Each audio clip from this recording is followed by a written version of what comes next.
TSMC가 흔들리고 있습니다. 그것도 지금까지 한 번도 경험해보지 못했던 방식으로요. 대만이 반도체 파운드리 시장을 장악한 건 이유가 있습니다.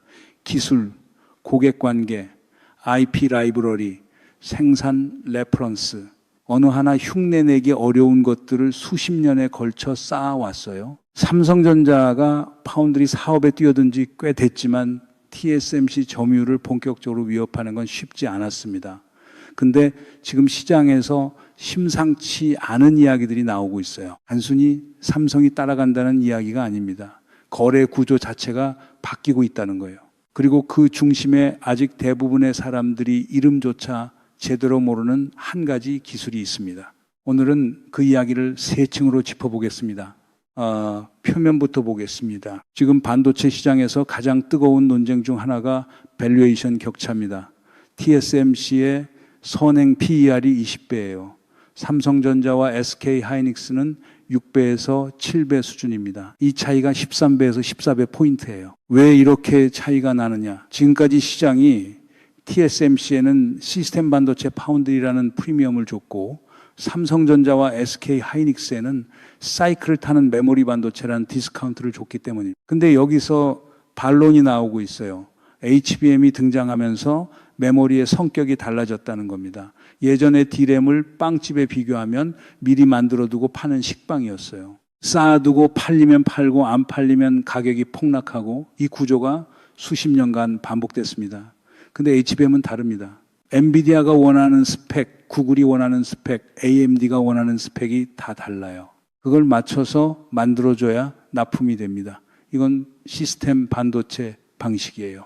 고객 맞춤형 생산입니다. 그렇다면 TSMC가 받는 20배 멀티플을 왜 메모리 회사들은 받을 수 없느냐는 논리가 생기는 겁니다. 그런데 이 논리에 반박하는 시각도 있어요. HBM이 아무리 고객 맞춤형이라도 결국 메모리는 메모리 아니냐. 가격이 올라가면 결국 빅테크들이 대안을 찾기 시작할 거고 그러면 가격이 내려갈 거 아니냐.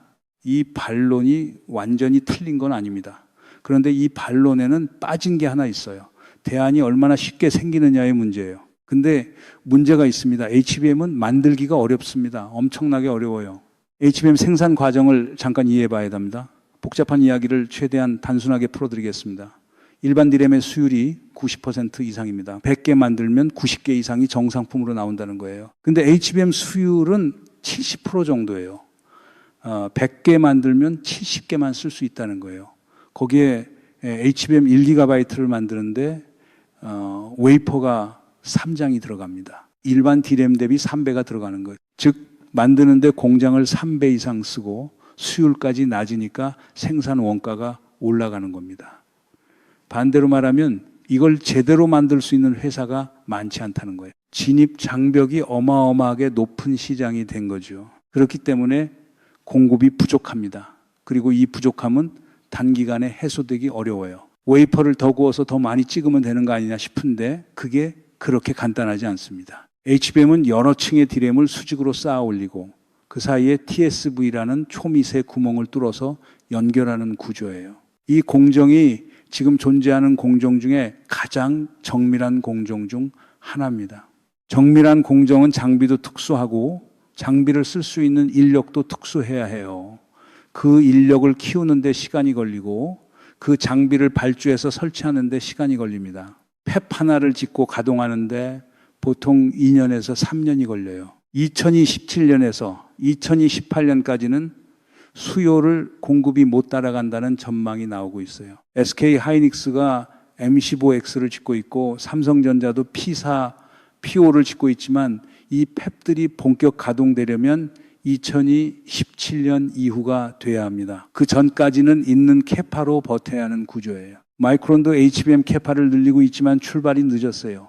지금 HBM 시장에서 SK 하이닉스가 50% 이상의 점유율을 갖고 있고 삼성전자가 그 뒤를 쫓고 있습니다. 마이크론은 그 뒤에 있어요. 이 순위가 단기간에 역전되기 어렵다는 게 지금 전망입니다. 공급이 부족하다는 건 무슨 뜻입니까? 팔릴 물건이 부족하다는 거예요. 가격 결정력이 생산자 쪽에 생긴다는 거고요. 이 구조가 최소 2년, 3년은 지속된다는 거예요. 공급 부족의 구조가 투자에 어떤 의미를 갖느냐. 단순하게 말씀드리면 이래요. 팔릴 물건이 부족한 시장에서 팔 수 있는 물건을 가진 회사는 가격을 높여서 팔 수 있습니다. 그리고 빅테크 고객들이 AI 인프라 투자를 멈출 수 없는 상황이에요. 이 조합이 만들어내는 게 무엇인지는 장기 공급 계약의 가격 구조를 보면 알 수 있어요. 삼성전자와 SK하이닉스가 고객과 맺고 있는 LTA 장기 공급 계약이 점점 늘어나고 있어요. 5년짜리 계약도 나오고 있습니다. 가격이 미리 고정된다는 게 어떤 의미냐? 올해 반도체 가격이 얼마인지가 아니라 2018년까지의 이익 흐름이 어느 정도 예측 가능해진다는 거예요. 이게 사이클 기업에서 구조적 성장 기업으로 재평가받는 핵심 근거입니다. 여기까지만 보면 SK 하이닉스와 삼성전자, HBM 이야기처럼 들립니다. 근데 이게 TSMC와 무슨 관계냐고 생각하실 수 있어요. 여기서 이야기가 한층 더 내려갑니다. 삼성전자는 메모리만 하는 회사가 아닙니다. 파운드리도 합니다. 그리고 지금 파운드리 시장에서 TSMC와 삼성전자 사이에 아주 구체적인 거래 이동이 일어나고 있어요. LPU입니다. 언어 처리 유닛이라는 건데 AI 추론에 특화된 반도체예요. 잠깐 이게 왜 중요한지 먼저 설명을 드려야겠습니다. 잠깐 숫자로 이걸 실감해 봐야 해요. 엔비디아 GPU 한 개에 얼마인지 아십니까? H100이 서버에 들어가는 기준으로 한 장에 3만 달러에서 4만 달러예요. 이게 하나에 4천만 원에서 5천만 원짜리예요. 우리나라 중형 SUV 한 대 가격이 거기에 들어가는 메모리 카드 하나입니다. 그 메모리가 HBM이에요. 이 HBM을 만드는데 웨이퍼 3장이 들어가고 수율이 70%라는 게 어떤 의미인지 다시 보이시죠? 지금 AI 반도체 시장은 엔비디아 GPU가 사실상 독점에 가깝습니다. 근데 GPU는 학습에 강하지 추론에 최적화된 건 아니에요. AI 모델을 훈련시키는 것과 훈련된 모델을 실제로 실행하는 것은 다른 일이거든요. 추론을 더 빠르고 저전력으로 처리하는 데 특화된 게 LPU입니다. 그로크라는 스타트업이 이 LPU를 만들었어요. 그리고 그로크의 LPU 파운드리를 TSMC가 아니라 삼성전자가 하고 있었습니다. 왜 삼성전자였냐? 가격이고 유연성이고 이런저런 이유가 있겠지만 핵심은 삼성전자가 계약을 따냈다는 거예요. 그런데 얼마 전에 엔비디아가 그로크를 인수했습니다. 엔비디아가 자기 최대 경쟁자가 될 수 있는 LPU 기술을 자기 밑으로 가져온 거예요. 이게 무슨 의미냐? 엔비디아가 그로크를 인수하면 그로크가 갖고 있는 파운드리 계약도 같이 따라옵니다. 그로크가 삼성전자에서 생산하던 LPU의 물량이 엔비디아 산하로 들어온다는 거예요. 엔비디아 스케일로 물량이 늘어나면 삼성전자 파운드리 수주가 대폭 늘어날 수 있습니다. 5배 이상이라는 이야기도 나오고 있어요. 이게 왜 TSMC의 비상이 걸리는 문제냐? TSMC가 가져갈 수 있었던 물량이 삼성전자 쪽으로 가는 구조가 생기기 때문입니다. 물론 엔비디아가 이 LPU를 어디서 어떻게 생산할지는 아직 확정적이지 않아요. TSMC가 조건을 바꿔서 가져올 수도 있고 삼성전자가 계속 유지할 수도 있습니다. 엔비디아 입장에서는 단일 파운드리에 의존하는 것 자체가 리스크예요. TSMC에만 모든 걸 맡기다가 TSMC에 무슨 문제가 생기면 어떻게 합니까? 대만 해협에서 군사적 긴장이 고조되는 상황에서 이 리스크를 엔비디아가 모를 리 없어요. 삼성전자 파운드리를 키워두는 게 엔비디아 입장에서도 공급망 다변화 전략의 일환이 될 수 있는 겁니다. 그렇다면 이 경쟁 자체가 생겼다는 게 중요한 거예요. TSMC가 당연히 가져가는 것으로 생각됐던 물량이 경합 대상이 됐다는 거니까요. 이제 삼성 파운드리와 TSMC의 근본적인 차이를 짚어야 합니다. TSMC가 강한 이유는 기술만이 아닙니다. 고객 지향성이에요. TSMC는 팹리스 고객들의 IP를 지켜주는 것으로 유명합니다. 고객 A의 반도체 설계가 고객 B한테 새어나간 적이 없어요. 이게 믿음의 문제고 이 믿음이 수십 년간 쌓여온 거예요. 거기에 IP 라이브러리와 레퍼런스 데이터도 강합니다. 고객사가 이런 칩을 만들고 싶다고 하면은 TSMC가 가진 레퍼런스 데이터베이스에서 참고 데이터를 꺼내서 빠르게 설계할 수 있어요. 이게 타임 투 마켓이에요. 빠르게 칩을 내야 하는 팹리스 입장에서 이건 결정적인 차이가 됩니다. TSMC가 고객 신뢰를 쌓은 방식은 흥미로워요. TSMC의 창업자 모리스 창은 처음부터 우리는 파운드리만 한다. 우리는 팹리스와 경쟁하지 않는다고 선언했습니다. 이게 수십 년간 지켜졌어요. 고객이 TSMC의 설계를 줘도 TSMC가 그 설계를 활용해서 다른 칩을 만드는 일이 없다는 신뢰가 쌓인 겁니다. 그러니까 퀄컴도 주고 애플도 주고 엔비디아도 주고 아무 경쟁사도 같은 팹에서 생산하는 구조가 가능해진 거예요. 이게 TSMC의 가장 강한 자산입니다. 기술이 아니라 신뢰예요. 삼성전자 파운드리의 약점이 여기에 있어요. 삼성전자는 자기 자신도 스마트폰 칩을 만드는 회사입니다. 엑시노스가 있잖아요. 그러다 보니 팹리스 고객 입장에서 삼성전자에 설계를 줬을 때 정보가 내부로 흘러가지 않을까 하는 우려가 구조적으로 존재해요. TSMC는 그런 우려가 없는 거고요. 삼성전자가 파운드리를 따로 분사하거나 독립적 운영을 강화하는 이유가 여기에 있습니다. 고객 신뢰를 만들어야 하는 거예요. 이게 단기간에 해결되는 문제가 아닙니다. 삼성전자가 파운드리 사업을 별도 법인으로 분리한다는 이야기가 몇 년째 나오고 있어요. 분리를 하면 적어도 구조적으로 삼성전자와 경쟁하면서 동시에 삼성전자 파운드리를 쓰는 모순이 해소됩니다. 퀄컴이 삼성전자 파운드리를 더 적극적으로 쓸 수 있게 되는 거예요. 근데 이게 말처럼 쉽지 않은 게 파운드리와 메모리, 시스템 LSI 간의 시너지가 있거든요. 한 지붕 아래에 있기 때문에 나오는 이점들이 있어요. 분리하면 그 시너지가 줄어들 수 있고요. 이 딜레마가 삼성전자 파운드리의 현재 위치를 설명합니다. 이 구조를 보면 벌거벗은 임금님 이야기가 생각나는 분들이 있을 겁니다. TSMC가 강하다고 다들 알고 있어요. TSMC가 20배 멀티플을 받는 게 당연하다고 다들 생각해요. 근데 아무도 삼성전자 파운드리가 무섭게 따라오고 있고 LPU 거래를 가져가고 있다는 이야기를 크게 하지 않아요. 임금님이 옷을 입고 있다고 다들 말하는 상황에서 그 옷이 흔들리기 시작했다는 걸 가장 먼저 인식하는 사람이 누가 되느냐. 그게 투자에서 가장 중요한 타이밍입니다. 잠깐. 그런데 엑시노스 이야기가 나왔으니까 하나 더 짚겠습니다. 삼성전자 스마트폰 갤럭시 S 시리즈에 들어가는 AP, 즉 애플리케이션 프로세서가 엑시노스냐 퀄컴 스냅드래곤이냐는 오래된 논쟁이에요. 솔직히 지금은 퀄컴 스냅드래곤이 성능에서 앞섭니다. 그리고 삼성전자도 이걸 알아요. 그래서 갤럭시 S25에 스냅드래곤을 넣었습니다. S26에는 엑시노스와 스냅드래곤을 섞을 가능성이 있다는 이야기가 나오고 있어요.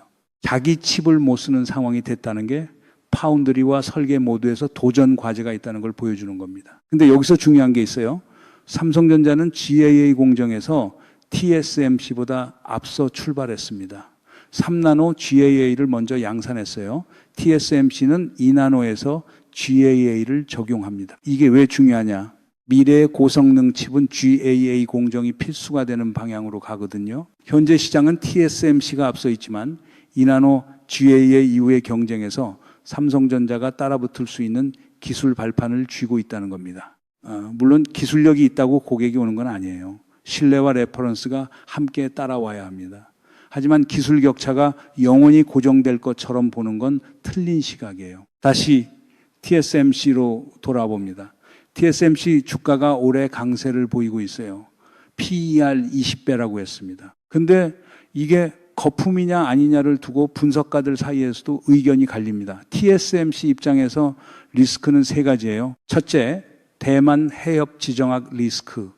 분쟁이 발생하면 공급망이 마비됩니다. 둘째, 미국 정부의 요구. 미국의 팹 짓고 일본의 팹 짓고 비용이 엄청나게 늘어나고 있어요. 이 비용을 고객에게 전가할 수 있을까요? 셋째, 기술 추격. 삼성전자와 인텔이 GAA 공정에서 따라오고 있습니다. 세 가지 리스크가 동시에 커지고 있는 상황에서 PER 20배가 유지될 수 있을지가 질문이에요. 그리고 만약 TSMC 멀티플이 낮아지는 동시에 삼성전자와 SK 하이닉스의 멀티플이 올라간다면 그 재평가의 과실이 어디로 가는지는 굳이 설명할 필요가 없겠죠. 이제 이 모든 이야기의 핵심으로 갑니다. 지금 반도체 시장이 재편되고 있다는 걸 가장 잘 보여주는 숫자가 있어요. HBM 시장의 성장 속도입니다. 2023년에 HBM 전체 시장이 15억 달러 수준이었는데 2025년에는 100억 달러가 넘을 전망이에요. 2년 만에 7배 가까이 커지는 겁니다. 이 시장에서 SK 하이닉스가 50% 이상 점유율을 갖고 있고 삼성전자가 그 뒤를 쫓고 있습니다. 그리고 이 물량을 사는 사람들이 엔비디아, 구글, 마이크로소프트, 아마존이에요. 이 회사들이 AI 투자를 줄일 수 있는 상황인지 한번 생각해 보십시오. 줄이는 순간 자기들이 뒤처집니다. 경쟁사가 계속 달리는데 혼자 멈출 수가 없어요. 지상파 경제 보도에서 이 내용을 어떻게 다루는지 보신 적 있으세요? 삼성전자 주가 올랐습니다. 반도체 업황 좋습니다. 수출 증가입니다. 이런 식의 표면적 보도는 많아요. 그런데 HBM 수율 구조가 왜 공급 부족을 만드는지, 파운드리 고객 신뢰 문제가 왜 삼성전자의 구조적 도전 과제인지, LPU 경쟁이 왜 TSMC에 처음으로 진짜 압박이 되는지를 맥락 있게 전달하는 보도는 찾기 어렵습니다. 이 이야기들이 연결돼서 보여야 반도체 사이클이 어디로 가는지 판단이 됩니다. 이 조각조각 나눠서 보면 결국 오르면 사고 내리면 판단은 반복으로 끝나게 돼요. 이게 예전 메모리 사이클과 다른 지점입니다. 예전에는 스마트폰이 안 팔리면 메모리 재고가 쌓였어요. 빅테크들의 AI 인프라 투자는 스마트폰 판매 부진처럼 갑자기 멈추기 어려운 성격의 지출이에요. 이 구조를 이해하면 왜 외국계 증권사들이 삼성전자와 SK하이닉스의 밸류에이션 재평가를 이야기하는지가 보입니다. 그리고 여기서 한 가지 더 있어요. 한국 정부가 6월 29일에 700조 원 AI 코리아 청사진을 발표했습니다.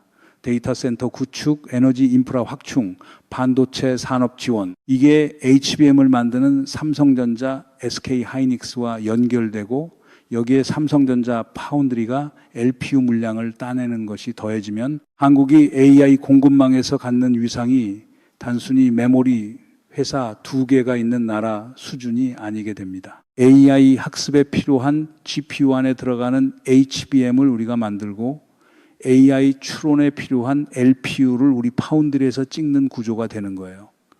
엔비디아가 AI 생태계의 중심이라면 그 엔비디아를 돌아가게 하는 부품들이 한국에서 나오고 있다는 겁니다. TSMC가 흔들린다는 표현을 썼는데 더 정확하게 말하면 이래요. TSMC의 아성이 영원할 것처럼 보였지만 지금 처음으로 구체적인 경쟁 압력이 가시화되고 있다는 겁니다. 기술 경쟁, 고객 지향성 경쟁, 거기에 지정학적 리스크까지 대만 해협 리스크를 분산하려는 글로벌 고객들의 움직임도 삼성전자 파운드리의 기회가 되는 요소예요. 미국과 유럽에 공장을 짓는 TSMC에 한국이 어떤 입지를 갖게 될지 이게 5년짜리 그림의 핵심 변수입니다. 한 가지만 더 말씀드리겠습니다. 지금 이 이야기들이 실제로 얼마나 더 빠르게 전개될지는 엔비디아의 다음 행동이 알려줄 겁니다. 엔비디아가 그로쿠를 인수한 이후 LPU 물량을 어디서 생산할 것인지, TSMC와 삼성 사이에서 어떤 선택을 하는지, 그 선택이 삼성전자 파운드리의 수주 실적에 어떻게 반영되는지, 이 흐름을 분기별로 추적하면 파운드리 경쟁 구도가 어떻게 바뀌는지가 보입니다. 엑시노스가 S26에 들어가는지 안 들어가는지도 같은 맥락에서 읽어야 해요. 삼성이 자기 칩을 자기 폰에 넣을 수 있느냐 없느냐는 파운드리 기술력에 대한 삼성 내부의 솔직한 평가를 보여주는 신호거든요. TSMC가 흔들린다는 건 대만이 흔들린다는 말이 아닙니다. TSMC가 아직도 강한 회사라는 건 사실이에요. 그런데 투자에서 중요한 건 지금 강한 회사가 아니라 앞으로 얼마나 더 강해질 수 있는 회사냐예요. 그리고 경쟁자가 처음으로 진짜 위협이 되기 시작했다는 건 그 방정식의 분모가 달라지기 시작했다는 신호입니다. PER 6배에서 7배인 삼성전자와 SK하이닉스, 그리고 PER 20배인 TSMC. 앞으로 5년 후에 이 숫자들이 어떻게 변해 있을지, 그 가능성을 지금 주가가 얼마나 반영하고 있는지, 이게 오늘 이야기의 핵심이에요. 지금 이 이야기를 반도체 주식 매매 신호로만 보면 절반을 놓치는 겁니다. 이거는 어느 나라가 AI 시대의 핵심 인프라를 쥐느냐의 이야기예요. HBM 없이는 AI 학습이 안 됩니다. LPU 없이는 AI 추론이 비효율적이에요. 데이터 센터가 없으면 AI 서비스가 안 돌아갑니다. 이 셋을 동시에 공급할 수 있는 나라, 그리고 AI 인프라 운영 노하우까지 쌓이는 나라가 앞으로 5년에서 10년 사이에 어떤 위상을 갖게 될지, 그 과정에서 삼성전자와 SK 하이닉스라는 두 종목이 어떤 역할을 하는지 이 큰 그림을 보면서 주식을 보는 것과 단기 주가 차트만 보는 것은 완전히 다른 게임입니다. 이 구조가 어떻게 전개되는지 삼성전자 파운드리와 TSMC의 경쟁이 어디로 가는지를 같이 추적하고 싶으시다면 구독과 알림 설정 부탁드립니다. 다음 국면이 생각보다 빠르게 올 수 있습니다.